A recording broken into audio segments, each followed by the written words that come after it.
لله وشكر لله والصلاة والسلام على رسول الله محمد بن عبد الله ولا حول ولا قوة إلا بالله.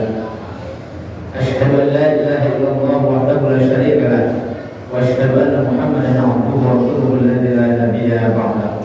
اللهم صل على محمد وعلى آله وصحبه أجمعين أما بعد. قال الله تعالى في كتابه الكريم أعوذ بالله من الشيطان الرجيم Azkuruni azkurkum washkuruni wala takfurun al-ayat Allahu Akbar. Puji syukur mari kita panjatkan kehadirat Allah yang Maha Ghafur dan Maha Ampun. Allah yang tidak pernah lelah, tidak pernah berhenti memberikan anugerah kurnia dan nikmatnya kepada kita. Semoga kita sebagai hamba-Nya tidak pernah lelah, tidak pernah berhenti mengisi waktu yang kita harungi, jam yang kita lewati dalam rangka kita meningkatkan kualitas iman kita, kualitas amal soleh dan ibadah kita, dan kualitas keilmuan kita. Semoga ibadah Jumat yang merupakan ibadah pekanan bagi kaum muslimin yang mukallaf bisa mendapatkan sedikitnya itu, meningkatkan iman, meningkatkan ibadah amal soleh, dan senantiasa meningkatkan keilmuan kita. Harapan kita semoga ibadah Jumat yang kita laksanakan dengan ilmu, dengan wudu, dengan khusyuk, dengan adab, dengan keikhlasan yang terbaik, menjadikan ibadah Jumat ini mampu diterima Allah Subhanahu wa taala. Maka ibadah mingguan ini Jumat ila Jumat mukaffara. Satu Jumat ke Jumat yang lainnya akan menghapus dosa. Semoga Jumat ini juga menjadikan Allah ampuni dosa-dosa kita. Bahkan Jumat merupakan saat ijabah, saat ijabah doa kita oleh Allah. Dengan ibadah terbaik, maka doa-doa terbaik kita sampai kepada Allah, tidak ada hijab, tidak ada perhalang. Semoga doa-doa terbaik kita diijabah Allah Subhanahu wa taala. Salawat dan salam semoga terlimpah dan tercurah kepada panutan alam Nabi Muhammad sallallahu alaihi wasallam, Nabi yang unggul penutup para rasul, Nabi yang utama penutup para anbiya. Salawat dan salam semoga terlimpah dan tercurah kepada keluarga, sahabat, tabi'in, kepada para ulama, sampai kepada kita sebagai umatnya yang setia kepada ajarannya. Semoga kita berharap mendapatkan syafaat dari beliau kelak nanti pada hari kiamat. Amin ya Allah ya rabbal alamin. Hadirin ahli iman yang dimuliakan Allah Subhanahu wa taala. Firman Allah dalam Al-Qur'an surat Al-Baqarah surat yang kedua ayat 152. Fadhkuruni, hendaknya kamu zikir, hendaknya kamu ingat. Pertanyaannya, kita ingat kepada Allah, kita zikir kepada Allah dengan cara apa? Para ulama ahli tafsir di sini menjelaskan, salah satunya Imam Muhammad Al-Asy'ari dalam kitabnya Syarah At-Tafsir menjelaskan fadhkuruni, hendaknya kamu zikir, ingat kepada Allah dengan apa? Bil ibadati wa ta'at. Kamu zikir, kamu ingat kepada Allah dengan ibadah dan dengan taat. Ibadah itu adalah perkataan, perbuatan yang diridhoi oleh Allah Subhanahu wa taala, baik lahir ataupun batin. Jadi perkataan, perbuatan yang melahirkan ridho Allah Subhanahu wa taala itu disebutkan yang namanya ibadah. Dan yang keduanya adalah ta'ah dengan ketaatan. Artinya apa? Ibadah yang kita laksanakan, sholatnya, saumnya, jumatnya, muamalahnya, maka harus sesuai dengan petunjuk Rasulullah SAW. Kalau ingin melihat sholat yang terbaik, contohlah Rasulullah. Kalau ingin melihat beramal ibadah yang terbaik, contohlah Rasulullah. Kalau ingin berislam yang terbaik, maka teladanilah Rasulullah SAW. Berarti kalau kita beramal soleh, beribadah, berislam, melaksanakan ibadah tanpa petunjuk Rasulullah SAW, itu namanya amal yang saja tidak melahirkan cinta Allah Subhanahu wa taala. Jemaah-jemaah yang dimuliakan Allah Subhanahu wa taala. Kemudian banyak juga di kita yang memahami bahwa yang namanya zikir itu seperti ada pemahaman begini. Ada jamaah yang mengatakan zikir itu harus banyak. Bukankah perintah Allah Subhanahu wa taala wadzurullaha dzikran katsira? Hendaklah kalian zikir kepada Allah dengan zikir yang banyak. Maka kalau zikirnya tidak banyak, tidak ratusan, tidak ribuan dan segala macamnya, berarti itu zikirnya sedikit. Jamaah yang dimuliakan Allah Subhanahu wa taala. Maka bisa dipahami bahwa yang disebut dengan zikir yang banyak itu adalah yang pertama sebagaimana yang disabdakan oleh Rasulullah. Kayak Rasulullah Rasulullah fi kulli ahyani, bahwa Rasulullah SAW ingat kepada Allah dalam setiap keadaan, di rumah, di luar rumah, di masjid, di luar masjid, dalam keadaan apapun, sedang di masyarakat, sedang mengurus negara, dia zikir kepada Allah Subhanahu wa taala. Jadi maksudnya apa? Zikir kepada Allah itulah yang dikatakan oleh Imam Al-Qatadah yang mengatakan dalam tafsir Ibnu Katsir, "Adzikirul katsir alla tansahu abadan." Zikir yang banyak itu adalah engkau jangan melupakan Allah selama-lamanya.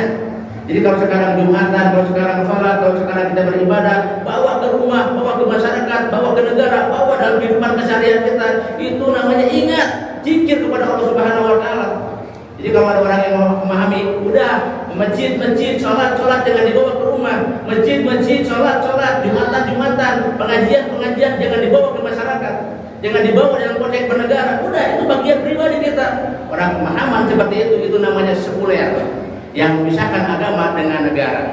Jemaah-jemaah yang dimuliakan Allah Subhanahu wa taala.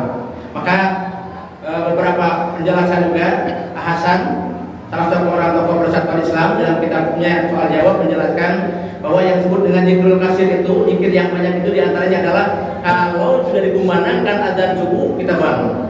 Sebelum adzan subuh setengah jam, 1 jam sebelum adzan subuh kita bangun, kita wudu, kita sholat menghadap Allah Subhanahu wa taala, bangunkan anak kita, bangunkan istri kita, bangunkan keluarga kita. Kalau di rumah itu ada hak yang namanya sholat sunat supaya apa? Mendapatkan keberkahan. Yang keduanya mengajari keluarga kita. Itu kalau mereka sholat bersama, bahkan boleh kalau sholat tahajud berjamaah, kalaupun memang tidak diharuskan, kalau memang tujuannya mendidik, mengajarkan. Itu disebutkan dalam hadisnya, minaz zakirin Allah katsira. Mereka termasuk orang yang banyak-banyak zikir kepada Allah Subhanahu wa taala.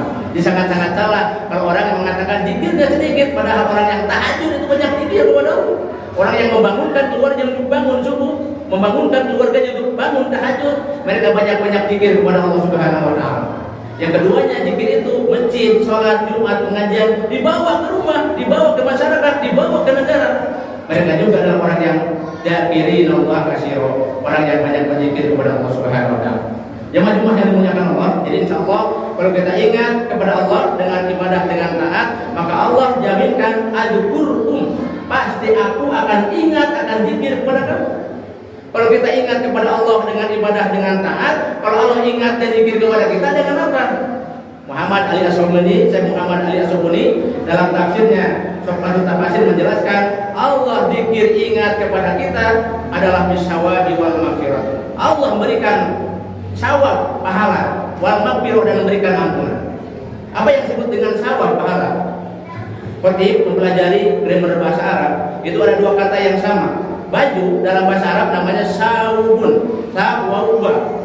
Artinya apa? Saubun itu adalah penutup. Orang-orang dalam bahasa Arab namanya sawa. Apa sawa? Buruk, jelek, dan apa namanya mau? Buruk, jelek, apa namanya? Sakit. Kalau terbuka orang itu buruk, jelek dan sakit, maka ditutupi dengan saub, dengan yang namanya baik. Demikian pula kalau kita berbuat dosa kepada Allah, dosa kepada sesama manusia, itu namanya sawa, buruk, jelek, sakit. Makanya Allah berajarkan kepada kita ibadah yang bisa melahirkan pahala. Apa itu? Istighfar. Apa itu? Taubat. Apa itu? Tidak mengulangi perbuatan itu. T-A-U-B-A-T, tidak akan ulangi berbuat apa yang terlarang. Kemudian dia memperbaiki dirinya, maka satu akan diberikan pahala, ditutup dosa-dosa itu. Seperti orang jelek, busuk, sakit, ditutup dengan baju. Dosa yang pernah kita lakukan juga sama, ditutup dengan apa? Istighfar, tobat, amal soleh, maka ditutup.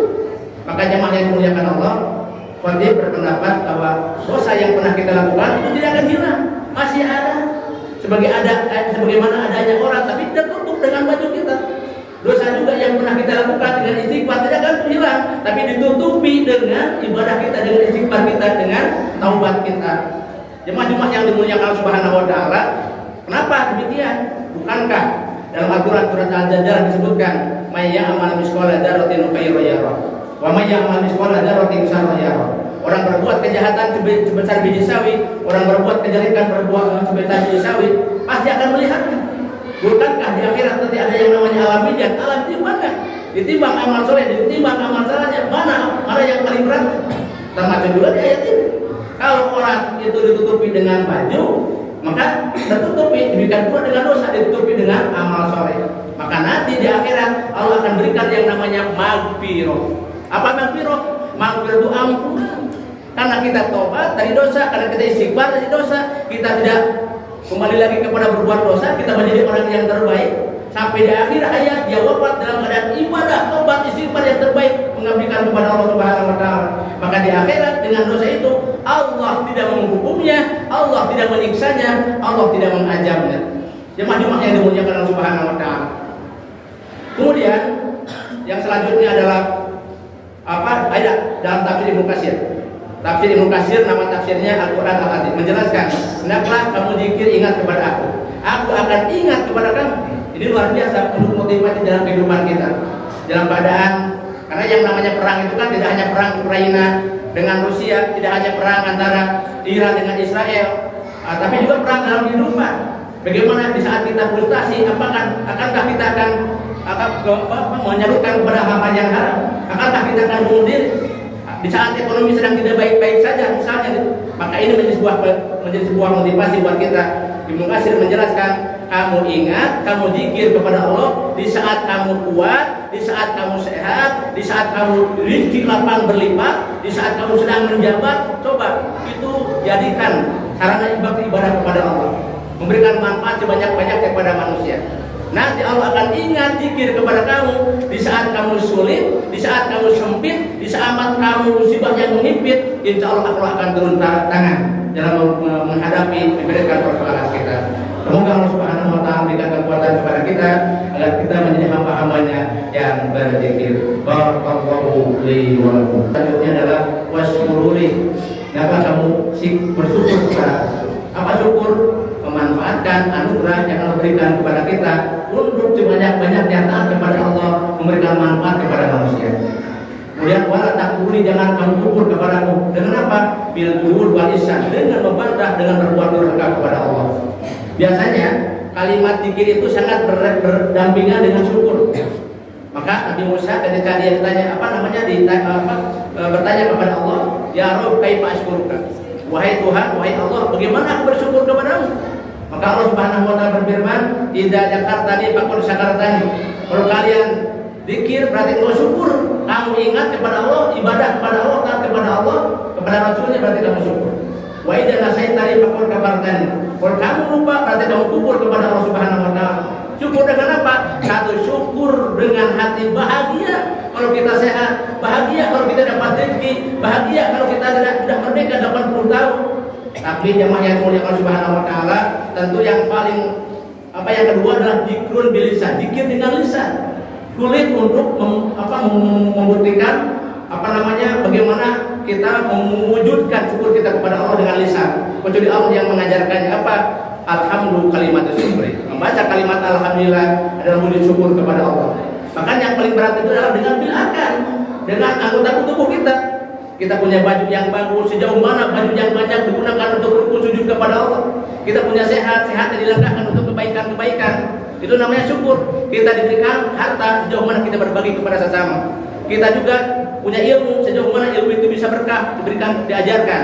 Kalau kita sudah merdeka, sejauh mana merdeka itu bisa memberikan kemanfaatan yang luar biasa, kesejahteraan yang luar biasa. Orang Indonesia sudah merdeka 80 tahun, tapi ternyata orang mengkritik, orang memberikan saran. Bahkan kata Muhammad Hatta, tokoh mantan wakil presiden, yang menyebutkan bahwa negara yang istimewa itu adalah kalau negara itu bisa menerima yang namanya kritik. Setiap saran, setiap kritik, setiap demo ketika dibungkam, berarti Indonesia belum merdeka. Karena yang namanya kritik, yang namanya saran itu apa? Nutrisi, vitamin bagi sebuah bangsa yang demokrasi. Harapan kita semoga boleh kita mengkritik, boleh kita memberikan saran selama yang membangun. Tapi tentu jangan sampai menjara, jangan sampai merusak. Itu namanya bukan perbuatan yang diajarkan Rasulullah SAW. Jauh daripada nilai-nilai Islam. Walaupun demikian, mudah-mudahan setiap kritikan-kritikan didengar juga oleh para pejabat kita. Kalau memang mereka membuktikan wujud syukur kepada Allah Subhanahu wa taala. Maka pemimpin yang berzikir itu adalah bagaimana mereka yang senantiasa menerima keluh kesah masyarakatnya. Bagaimana alam kayak ini yang dimanfaatkan untuk kesejahteraan rakyatnya. Karena Indonesia merupakan negara yang kaya, tapi masyarakatnya belum sejahtera. Beda dengan negara Jepang, masyarakat alamnya biasa-biasa, tapi masyarakat sejahtera. Bangladesh, masyarakat biasa, kekayaannya biasa, dan juga rakyat juga biasa. Tapi Indonesia kekayaan yang luar biasa, tapi masyarakatnya belum sejahtera. Harapan kita mudah-mudahan jangan sampai kita termasuk yang disabdakan oleh Allah Subhanahu wa taala. Jadi firmankan dalam Al-Qur'an surat Ibrahim, la in syakartum la azidanakum. Kalau kalian bersyukur, Allah akan tambah. Allah akan berkahi negeri ini. Pemimpinnya adil, rakyatnya ibadah, kemudian para pedagangnya juga jujur, insya Allah Allah akan berkahi negeri ini. Tapi kalau pemimpinnya zalim, kemudian pedagang juga curang, rakyatnya juga malah luar biasa yang tidak baik akhlaknya, insya Allah Subhanahu wa taala tidak akan berikan yang namanya keberkahan. Tapi jemaah yang dimuliakan Allah, walain kafartum in adzabil sadid, kalau kalian kufur azabku akan lebih besar sekali. Contoh yang terakhir adalah kalau kita diberikan baju oleh seorang donatur, oleh seorang yang baik hati, dia berikan baju koko kepada kita. Kemudian setiap sholat kita pakai, dia ke masjid, dia pakai ruku dan sujud. Orang yang memberinya itu luar biasa. Seandainya saya punya ring, saya akan kasih lagi dia. Tapi kalau misalnya kita dikasih baju koko, kemudian malah kita nggak pernah pakai, tapi suatu waktu ketika dipakai lap, untuk apa? Mengelap lantai, untuk mengelap misalnya motor. Kemudian kelihatan sama yang memberinya. Gimana? Kalau seandainya saya punya rezeki, saya tidak akan kasih lagi. Demikian pula dengan bangsa Indonesia. Wala in kafartum inna adzabil sadid. Semoga kejadian yang kemarin itu bukan merupakan sebuah adab, dan kita senantiasa merupakan sebuah peringatan agar kita menjadi pemimpin yang baik, pedagang yang baik, pribadi rakyat yang baik, dan kita berdoa Rabbi al-hada balada Indonesia biladan aminah. Semoga ya Allah jadikan negeri Indonesia itu negeri yang aman, yang diberkahi rezekinya, dan senantiasa taat kepada Allah Subhanahu wa taala, yang alamnya itu digunakan untuk kemaslahatan rakyat. Sekian yang bisa disampaikan, kurang lebihnya mohon maaf yang benar dari Allah. Yang kurangnya dari kekurangan saya. Untuk penutup kita berdoa kepada Allah, semoga Allah mengabulkan doa kita sekalian. Allahumma shalli wa sallim wa barik ala Muhammadin